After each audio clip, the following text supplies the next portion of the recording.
Hello YouTube. So today it is day 7 of mains ready by December.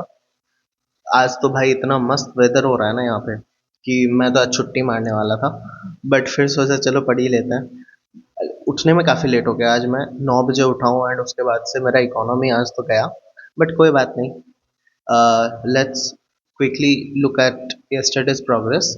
Ethics मैंने कर लिया था, ठीक है। एथिक्स में अब ये बात है कि जो ये वाला इंडेक्स है यहाँ पे, एथिक्स एंड ह्यूमन इंटरफेस और ह्यूमन वैल्यूज जो पहला टॉपिक है सिलेबस का, that we are done with. But the thing is, मैंने एक चीज रियलाइज किया एथिक्स में कि एथिक्स का थियरीज जानना या फिर किसी टीचर से एथिक्स पढ़ना एक अलग बात है, एंड फिर उसको क्वेश्चंस में अप्लाई करना एक दूसरा बात है, ठीक है। तो जब मैं पीवाईक्यूज खुद से लिखने का ट्राई कर रहा हूँ तो मुझे थोड़ा सा इनर्शिया फील हो रहा है and I am not feeling confident कि भाई हाँ, मुझे इस टॉपिक से कुछ भी पूछेगा तो आई कैन लाइक राइट, ठीक है। जैसे प्रीलिम्स में क्या होता था, फॉर एग्जांपल मैंने प्रेसिडेंट टॉपिक कंप्लीट कर लिया, ठीक है, तो प्रेसिडेंट से कुछ भी पूछेगा तो मैं आई कैन आंसर, राइट। तो that's how we prepare for prelims. But mains में क्या हो रहा है, मेंस में वो चीज मैं अभी नहीं कर पा रहा हूँ।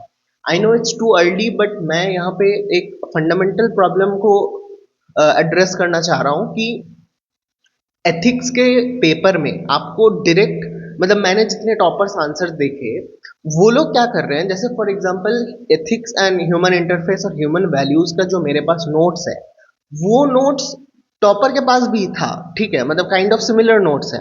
अब क्या हो रहा है, यूपीएससी रीसेंट ट्रेंड्स में वो सब क्वेश्चन और नहीं पूछ रहा है कि एथिक्स और लीगल लॉ कैसे डिफरेंट है, या फिर ये सब टाइप के इतने इजी क्वेश्चंस नहीं पूछ रहे हैं। अभी यूपीएससी क्या पूछ रहा है, एक एक जनरल टॉपिक के बारे में पूछ रहे हैं, जो कि आपको अगर मैं ना बताऊं कि वो जीएस 4 में पूछा गया तो आपको लगेगा कि कोई दूसरे जीएस पेपर का क्वेश्चन है। एंड क्योंकि वो जीएस 4 में पूछा गया है तो उसमें हमें एथिकल इश्यूज एंड डिलेमास को एड्रेस करना होगा उस क्वेश्चन में। बट द चैलेंज इज कि आपको वो क्वेश्चन इंडिपेंडेंटली भी लिखना आना चाहिए। पहले वो क्वेश्चन आपको एक जनरल दूसरे पेपर, मतलब दूसरे जीएस पेपर के रेस्पेक्ट में लिखना आना चाहिए, and then in that paper will have to apply ethical dilemmas and ethical issues, ठीक है। So this is a fundamental concern that I found regarding answer writing of ethics. मैं कल काफी लेट सोया था, मैं कल बहुत लेट तक, क्योंकि कल मैच भी चल रहा था इंडिया का, मैं कल बहुत लेट तक टॉपर्स के एथिक्स आंसर्स पढ़ रहा था कि how they are writing what they are writing, ठीक है। तो I could come to a conclusion कि एक तो उन्होंने बहुत सारे बुक्स पढ़ी हुई है, तो वो लोग मल्टीपल जगह से चीजें इंक्लूड कर पा रहे हैं उस चीज में। अभी जीनिया अरोरा मैम ने एक वीडियो डाला है उन्होंने, the kind of books she is referring, ठीक है, मतलब ठीक है, ऐसा भी नहीं कि किसी ने नहीं पढ़ा है, जैसे मैन सर्च फॉर मीनिंग मैंने खुद ही पढ़ा हुआ है।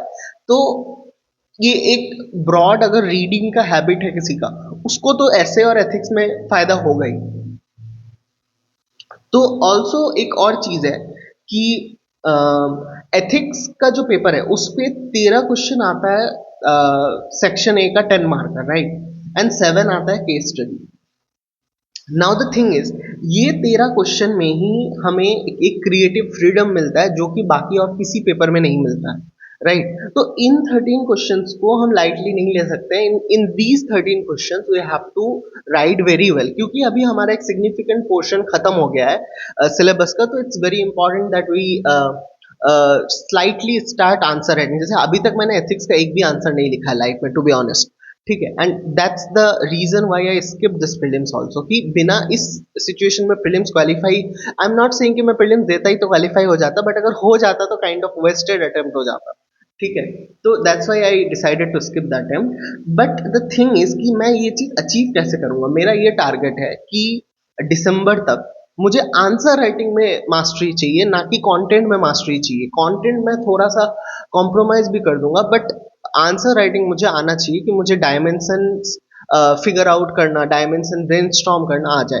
तो एथिक्स के लिए व्हाट आई एम थिंकिंग, ये जो मैं रोज सुबह उठ के ये जो फालतू की बातें करता हूँ 3 मिनट 2 मिनट, तो इसमें मैं एक काम करूंगा, एक एथिक्स का क्वेश्चन का मैं डायमेंशंस ब्रेनस्टॉर्म कर सकता हूँ। Do let me know if you like the idea, ठीक है। तो ये रहा एथिक्स का बात। एक एथिक्स का एक यूनिट खत्म होने पे एक समरी टाइप का हो गया एथिक्स का अभी तक क्या क्या हुआ, ठीक है, ओके। उसके बाद इकोनॉमी में वही मनी एंड मॉनेटरी पॉलिसी चल ही रहा है अभी, ठीक है। रेपो हो गया, लॉन्ग टर्म रेपो हो गया, शॉर्ट टर्म रेपो हो गया, वेरिएबल लॉन्ग टर्म रेपो हो गया, बहुत तरह की मनी एंड मॉनेटरी पॉलिसीज में इंटीग्रेसीज है। मैं वो सब चीज रिवाइज किया था कल, ठीक है। उस वो थोड़ा बाकी है अभी ऑब्वियसली, क्योंकि बहुत सारा चीजें हैं। उसके बाद सोशियोलॉजी में मैंने यूनिट 1 का scope of subject, scope of sociology जो सब टॉपिक है वो किया था मैंने, उसके आंसर्स देखे मैंने।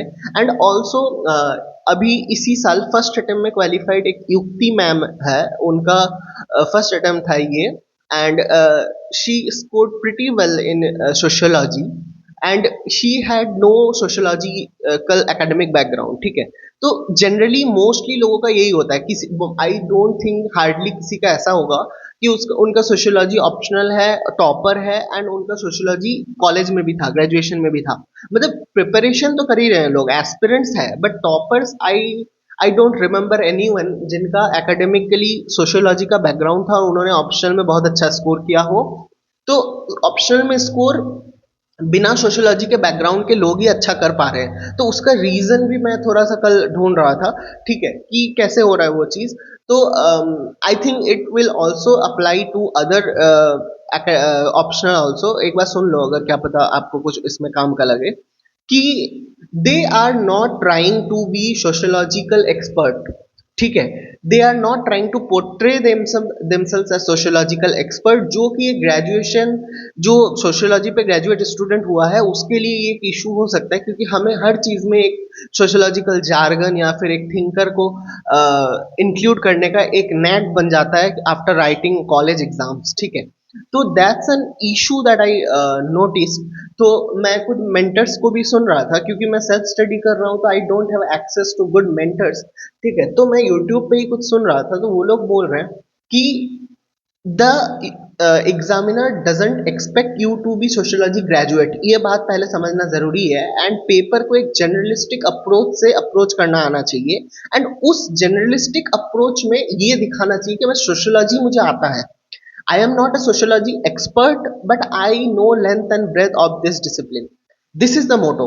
तो एक क्वेश्चन में अननेसेसरीली थिंकर डंप कर देना, जितना मुझे आता है सब कुछ डंप कर देना, won't fetch marks as far as I understood from the research that I did, ठीक है। तो the conclusion is that I have to write things that is the demand of the question and not what I know, ठीक है। मतलब मुझे emergence of sociology पे मैं आधा घंटा लेक्चर दे सकता हूँ, डजंट मीन कि वो मुझे अच्छा मार्क्स दिला सकता है, दैट क्वालिटी। तो the demand of the exam is कि मैं 150 वर्ड में कैसे अपना एफिशिएंसी को, प्रोफिशिएंसी को पोर्ट्रे करूँ without trying to be a sociological expert, ठीक है। This is the conclusion that I draw. बाकी मैं मॉडर्न हिस्ट्री के लेक्चर्स तो कर रहा हूँ, जो कि मेरा कल 8 लेक्चर हो भी गया, but one thing that I notice कि मेरे से रिवीजन करना is a huge challenge for me. मैं बोर हो जाता हूँ रिवीजन करना, एंड फिर भूल भी जाता हूँ ऑब्वियसली, बट कुछ कुछ चीजें हैं जो नहीं भूलता हूँ, जैसे इकोनॉमी है, आई sort of remember it without even revising it again and again. But the point in economy is that it's a very very conceptual subject, and hardly you have to remember anything. If you understand the concept, it's done and dusted. But that's not the case in modern history. Even the timeline is so broad that you tend to forget the timeline itself, let alone be the facts and data and dates and names, ठीक है। So what I have decided that I have 4 modern history tests, ठीक है, 50 questions each का test है। मुझे एक friend ने दिया था, उसने ऑफिशियली एनरोल किया था टेस्ट में, if you know you know. तो फिर उसने मुझे दिया था, तो आई एम अटेम्प्टिंग दैट, तो I have decided to attempt that. तो अभी क्या सीन है कि जो पहला मॉडर्न हिस्ट्री का टेस्ट है उसका सिलेबस है fall of Mughals and advent of European, consolidated of the British Empire, revolt of 1857 and early nationalist movements till 1884। तो ये सारा टॉपिक जैसे ही मेरा कवर होगा, मैं संडे को बैठ के ये टेस्ट देने वाला हूं 50 क्वेश्चन का, एंड इससे होगा ये कि I will be force to revise, ठीक है। तो ये चीज मैं अब हर संडे करने वाला हूं कि हर संडे मेरे पास एक टेस्ट देने के लिए कुछ ना कुछ हो। तो इससे मैं और एक चीज सोच रहा हूं कि इस संडे को होगा कि नहीं होगा, आई डोंट नो, क्योंकि मेरा फॉल ऑफ मुगल हो गया, एडवेंट ऑफ यूरोपियन हो गया, consolidation of the British empire भी काइंड ऑफ हो गया है, बट अभी रिवॉल्ट ऑफ 1857 एंड 1884 तक जाने में अभी तो टाइम लगेगा, सॉरी। तो दिस इज द थिंग, जैसे ही मेरा ये कवर होगा, ठीक है, I will not be in a hurry, मैं अपना अपना वही टाइम यूज करूंगा कि दिन में एक ही लेक्चर करूंगा, बट मेरे बैक ऑफ द माइंड में एक रहेगा कि हाँ I will have to attempt a test, तो I will have to revise the things, सिर्फ लेक्चर देख के तो नहीं होगा इतना वास्ट सब्जेक्ट्स, ठीक है। तो this is the summary of modern history, ठीक है। I talked about it in detail, क्योंकि आज मैं इकोनॉमी नहीं कर रहा हूँ, तो I have sufficient time, and ये वीडियो थोड़ा 10 मिनट का भी हो गया, मैं देख रहा हूँ। So it's fine because it was important to address these issues, and I am sure कि many of you must also be facing these issues, ठीक है। तो do let me know if you can relate to any of this and what you are planning, how you are planning to revise and be in touch of prelims syllabus, ठीक है। तो ये एक factor हो गया। अच्छा, आज का जो टारगेट है उसमें एथिक्स तो मैं शुरू करूंगा। आज कौन सा क्लास 7 में क्या होगा, एथिक्स में एटीट्यूड होगा, ठीक है। तो एटीट्यूड का 2 क्लासेस है, तो 2 क्लासेस में अब एटीट्यूड होगा अगला दिन, 2 दिन में।